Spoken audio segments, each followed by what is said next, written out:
U.S. celebrates the Reverend Martin Luther King Jr.'s birthday. Cousin of Black Lives Matter co-founder dies after police repeatedly taser him, video shows. NYC mayor to visit Texas Bordertown as his city struggles with migrant influx. Flora and Noor is first Halal-Certified brand to launch at Ulta Beauty. Jewish extremists write hate slogans on church wall in Jerusalem. World's second largest religious congregation begins in Bangladesh.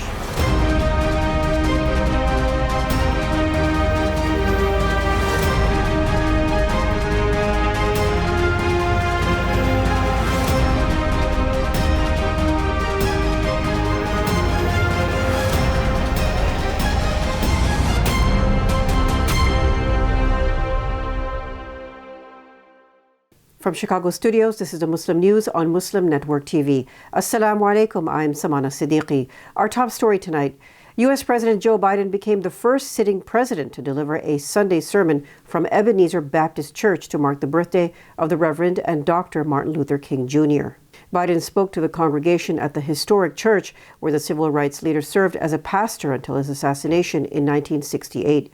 King's family honored Biden in the nation's capital today, Martin Luther King Jr. Day, which is a federal holiday. They visited the slain civil rights leader's memorial and joined organizers who encouraged voters to cast ballots. After failing to pass a voting rights bill, Biden currently faces dimmer prospects in a Republican-controlled House. Meanwhile, the Supreme Court is expected to overturn or roll back affirmative action in college admissions in cases against Harvard and the University of North Carolina. The decision could be a major setback to affirmative action. The cousin of the Black Lives Matter movement's co-founder Patrisse Cullors died after Los Angeles police repeatedly tasered him, newly released police video shows. Body camera footage shows Keenan Anderson, a 31-year-old high school teacher and father visiting from Washington, D.C., was detained by multiple officers. Anderson begged for his life shortly after a January 3rd traffic collision in the neighborhood of Venice. The video shows one officer's elbows on Anderson's neck as he is detained in the middle of the road. Anderson can be heard saying, "They're trying to George Floyd me." He was referring to the black man killed by a Minneapolis police officer kneeling on his neck while others stood by. Floyd's May 2020 murder led to a wave of nationwide protests against police brutality and racism. Police took Anderson into custody after twice using a taser on him. He was taken to a hospital by ambulance and later pronounced dead after suffering cardiac arrest, police said. New York City Mayor Eric Adams visited the southern border town of El Paso, Texas this weekend.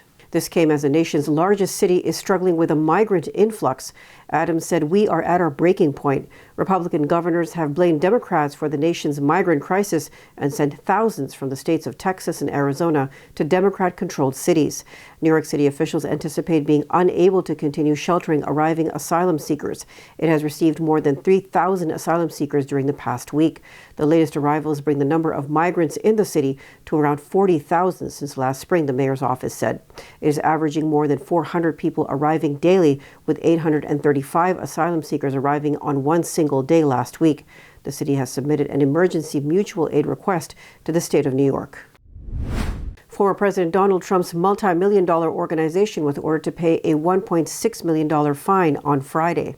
This was after being found guilty of criminal tax fraud and other crimes. State Supreme Court Judge Juan Merchan ordered Trump's company to pay the maximum fine after a New York jury found the organization guilty of 17 crimes. The most significant of these were tax fraud and falsifying business records, which the organization was convicted of following a 5-week trial in December. Prosecutors asked Merchan to impose the maximum fine, to which the judge ultimately agreed, reports said. The sum represents double the amount in back taxes owed by the Trump organization. Voting rights advocates in Wisconsin are calling for a far-right conspiracy theorist and election authority member to resign after boasting about suppressing black and brown voters. Bob Spindle is chairman of the 4th Congressional District GOP and a member of the Wisconsin Elections Committee. Urban Milwaukee reports that he made the statement in an email to Republicans. Spindle said in the largely Democratic city of Milwaukee, 37,000 fewer votes were cast in November than in the 2018 election. He said the decrease in Democrat votes was due to a well-thought-out, multifaceted plan that included negative ads targeting black voters, Republican lawsuits increasing voting restrictions, and an effort to convince Democratic voters to stay home on Election Day. Urban Milwaukee reports that major reductions were seen in voting numbers in overwhelmingly black and Hispanic areas. We're bringing more news stories after the break, so stay tuned, and we'll be right back after these messages.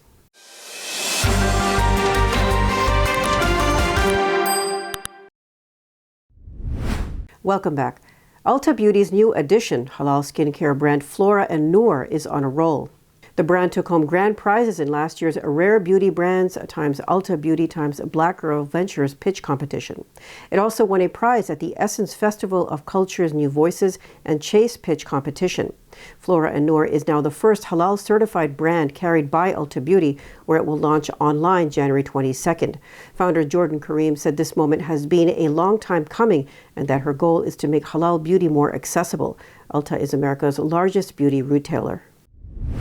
Vandals attacked a mosque in Bosnia-Herzegovina's northeast on Saturday, sparking backlash and widespread criticism. Unknown perpetrators urinated on the walls of the Dasnica Mosque in the city of Bijeljina. The Islamic Union Assembly strongly condemned the provocative act and urged police to find the culprits. Amir Muslic, head of the assembly, also said they will not remain silent. Muslic said this is not the first attack on Muslims. Iran summoned the British ambassador in Tehran on Saturday to protest what it called the UK's unconventional interventions in its national security. Simon Shercliffe was summoned to protest acts of sabotage against Iran's national security. This was in connection with the execution of a former Iranian official on charges of espionage for the British intelligence agency M16.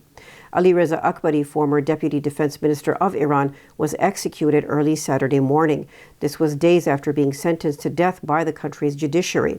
Akbari was executed on charges of corruption on earth and extensive action against the country's internal and external security, Iran's Mizan news agency reported. A senior Iranian diplomat said the British government should be held accountable for establishing unconventional communications aimed at Iran's national security.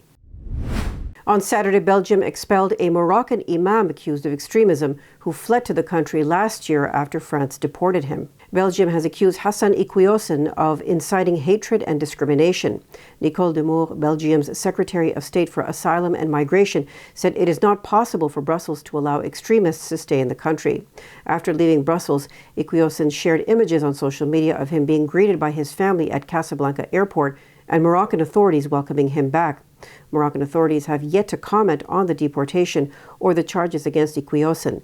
France's Council of State gave the green light for the Imam's deportation last August. The world's second largest gathering of Muslims after the Hajj pilgrimage began the first phase of its annual event near Bangladesh's capital Dhaka on Friday. The congregation of the non-political Tablighi Jamaat movement is attended by hundreds of thousands of Muslims worldwide. People from different corners of Bangladesh attended the Bishwa Ijtima, or World Congregation. Participants from over a dozen countries, including Turkey, India, Pakistan, Saudi Arabia, Syria, Chad, the UK, and the US, attended.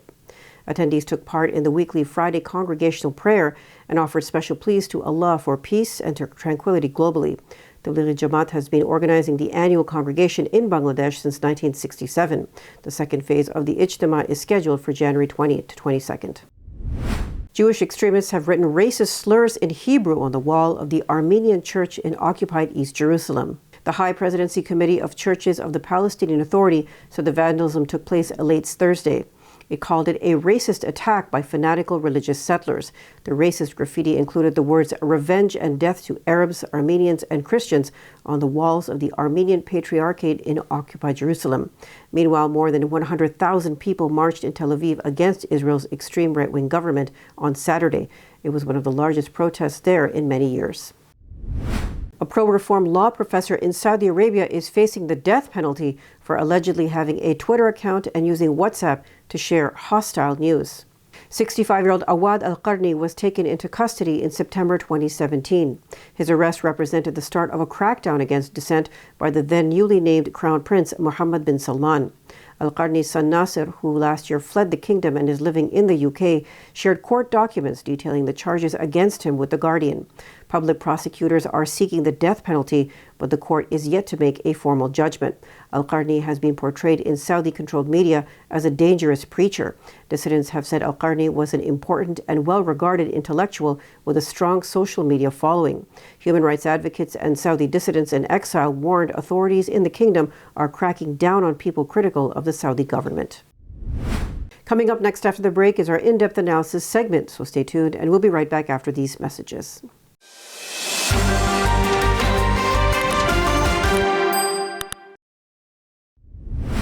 Welcome back. To talk about the day dedicated to Dr. Martin Luther King Jr., let's go to Edward Ahmed Mitchell. Over to you, Edward. Thank you, Samana, and assalamu alaikum, everyone. Hope you're doing well. As you all know, today is King Day. It's the federal holiday marking the life of Dr. Martin Luther King Jr. Across the country, people make an effort to recognize Dr. King and his legacy. But what is his legacy? Which parts of his legacy do people like to highlight? Which parts of his legacy do some people like to ignore? What's the relevance of his full legacy to us today as we engage in various struggles for justice here and around the world? To discuss this and more, I'm very happy to bring on our special guest, Dr. Jared Ball, professor of Africa and Immediate Studies at Morgan State University. Professor Ball, good afternoon. Thank you for joining us. It's a pleasure. Thank you for having me. Greetings to you and your audience. Thank you so much. So let's dive in. So, let me start by asking you this. What do you think are the main things that people highlight on King Day, mainstream institutions? And what do you think people miss when they're highlighting Dr. King on this federal holiday? Well, as I always like to point out, I think Dr. King is the most known and least understood person in human history, maybe second only to the historical Jesus Christ in terms of name recognition and the absence of awareness of who he really was and what he represented. And I don't mean to just be hyperbolic. I mean to say that there has been a massive propaganda machine and campaign starting before actually Dr. King was assassinated and is documented quite well by this point, that was desiring to redefine him and many others in the movement itself away from what was considered to be too radical, and to rebrand him and the movement itself as something more palatable for those in power. So we're often encouraged to remember a king that spoke of nonviolence and love and peace and integration, and we're kept from the king that actually existed, who said of his dream that it had become a nightmare in the face of capitalistic and militaristic and white supremacist aggression. Someone who said that the white liberals and the black bourgeoisie were more quick to sell out the movement and walk off with their aggressors. And one who by the end of his life was being castigated in the mainstream press and walked away from by many in the mainstream civil rights establishment because of his anti-war, anti-capitalist, and pro-revolutionary, increasingly pro-revolutionary positions, and of course, not the least of which was linking the Black American struggle here to all international anti-colonial and anti-oppressive movements in the world. So there's a stark contradiction and contradistinction between the king we're encouraged to think of and recognize and the one that actually existed. It's funny listening to you say that, Professor Ball, because I, as a Muslim, obviously we spend a lot of time in our community talking about Malcolm X. And what you described, the changes he was going through at the end of his life, being vilified by many people by the time he passed away. But then his legacy, turning to a very positive one, even among people who used to hate him and despise him, but only a certain part of his legacy. I think that we've seen that over and over again with many leaders. So, if you were, as a professor, crafting like an MLK Day remembrance, what would you be focusing on? What would you highlight? What would you tell the media? This is the part you need to focus on. This is what you should be doing if you really want to remember Dr. King. Well, it's first of all, I think it's important you brought up the point about Malcolm X, because the two were played off of each other and equally misrepresented in the mainstream press, both while they were alive and both after their assassinations. And equally, the two men have been, to this day, woefully represented in terms of what their actual political positions were, because they were both increasingly similar in terms of their radical internationalism and materialist focus. And calls for redistribution. So what I just encourage in terms of a study of both Malcolm and Dr. King and anyone else is first to revisit their actual work. We don't have to rely on even my own assessment of what either said. Dr. King left plenty for us to read and listen to that we're often discouraged from finding by the popular representation and the oversimplification of his speeches and his symbol. Read Where Do We Go From Here? Chaos or Community, his last full-length book. And I think most people who have never read it would be shocked to see that the king that actually existed is nothing like what was being represented and still is popularly represented to this day. Go look at his April 4th, 1967 speech at Riverside Church in New York City, where he spoke out most aggressively against militarism in Vietnam and capitalism. Go look at a lot of new academic work. Prophet of Discontent is a new book I've been reading over the last year, which is brilliant in its expose of King and his increasingly radical politics. Go look at his speeches to the Southern Christian Leadership Council Conference leadership in 67 and 66. And anyway, there's so much that people, from his own mouth and his own pen that we can assess that would completely explode the mythology and the fantasy that's been imposed on us.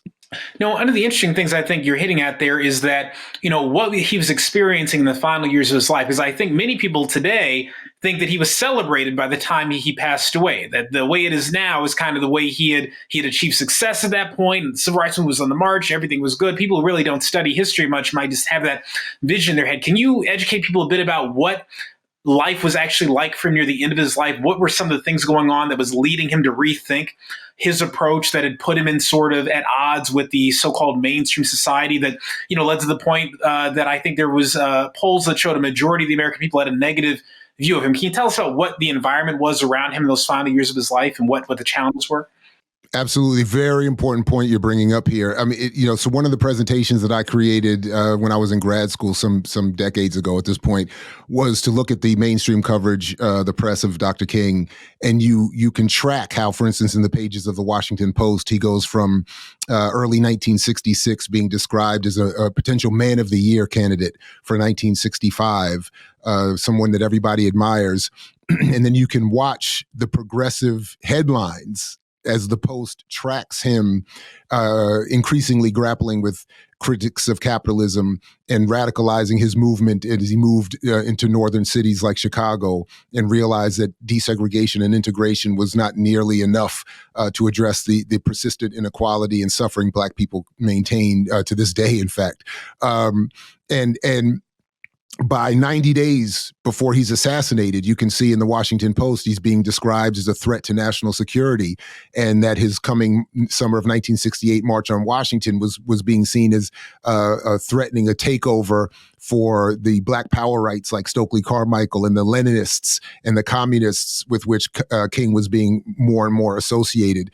And then again, if you look at, even to this day, people who claim to represent him like Andy Young and even Jesse Jackson, and even to an extent the late John Lewis, Congressman John Lewis, all held King at arm's length while he was still alive, in part because of his anti-war, anti-capitalist stance, which many in that leadership were saying to him openly at that time he should walk away from, because they felt, and they were being told by the U.S. government, that the more he spoke about internationalism and presented himself as a threat against capitalism, that King would be, and the effort of Black people in the United States would be weakened, and they would not find support. So again, by the end of his life, King was being derided by the press. He was being demeaned and turned away from by many in the movement.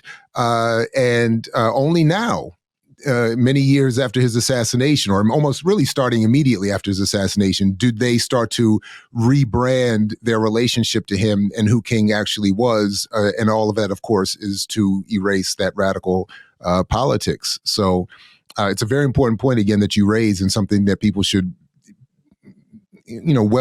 think a lot about revisiting in terms of their coming to an actual understanding of who King was. So in the last speech he gave the night before he died, it was somewhat eerie. He almost seemed to foreshadow what was going to happen. Obviously, I had no idea, but it seemed he was quite aware of the real threats to his life. And he expressed that, you will get there as a people. You'll make it to the mountaintop. I may not get there with you, but one day we'll see the promised land.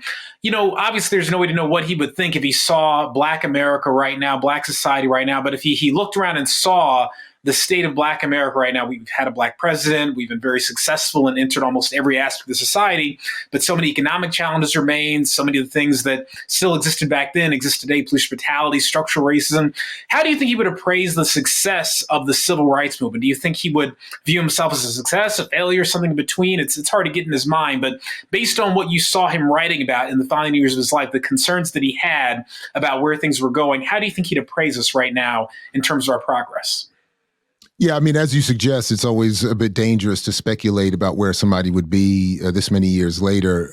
But I think we don't really need to, again, if we revisit what he was actually saying in his lifetime. So again, as I mentioned, he was already critical of the movement to that point, and even his role in it. He was critical of the struggle in the South and recognized that, again, saying as he did that his dream had become a nightmare in the face of, again, a recalcitrant white supremacy and capitalism and militarism.